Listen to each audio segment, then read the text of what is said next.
What's up, guys? This is Matt, aka Lloyd Milligan, and I'm bringing you a quick review of the new Psyko Carbon headset.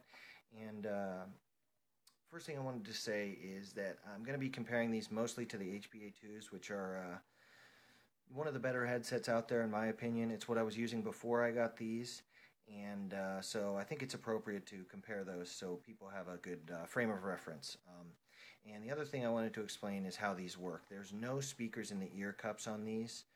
The speakers are all up here in the headband, and they travel through these plastic tubes and come out little openings inside the ear cup. So yeah, that's kind of how these work, and as a result, the sound is awesome. The directionality, the figuring out the location of a given sound is very easy.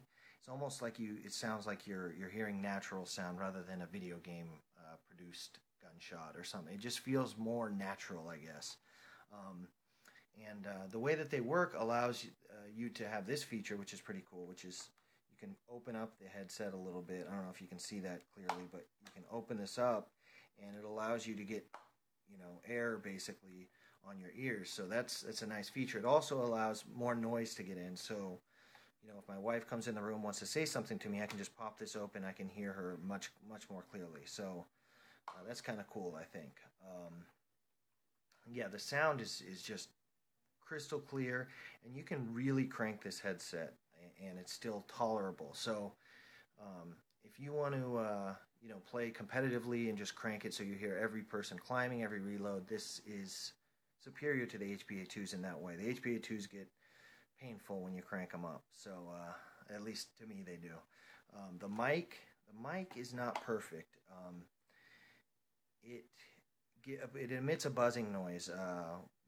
Joe the dentist pointed this out to me, so I listened to it myself, and yeah, it's just almost like it's a little bit hot, like a hot mic, just a little buzzy when you're talking. So that's not good, obviously. It comes with a lot of tension. They've worked in a little bit, but as far as this goes, this part of the headset is very comfortable,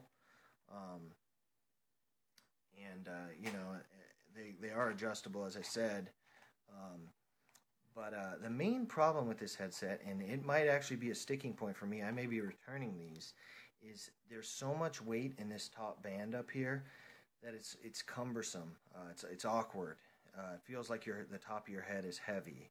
And I actually was having like pain in the top of my head from having something so heavy sitting on top of it. So I'm going to keep them, try them out for at least a week and see if I can get used to it, because the sound is just stellar. So I want to try and see if I can get used to it. But yeah, that's a pretty big sticking point, at least for me it is.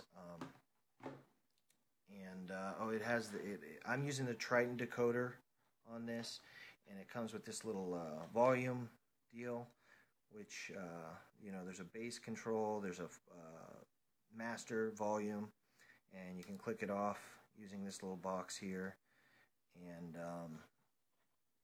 yeah, it's set up exactly like the HBA2s. It even has these little light indicators. If you hear something in the left ear, this side will light up, right ear, the right side will light up. So I don't know if you'd ever need that visual indicator, but it's there. So I thought I'd point it out. I think that's about it. The price is, I think, $180 from Competitive Gaming Audio.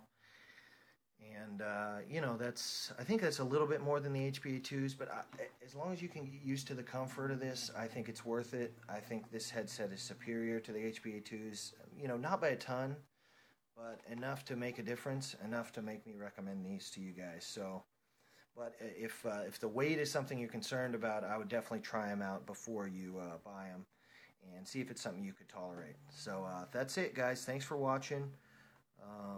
Let me know if you have any questions, things I didn't address.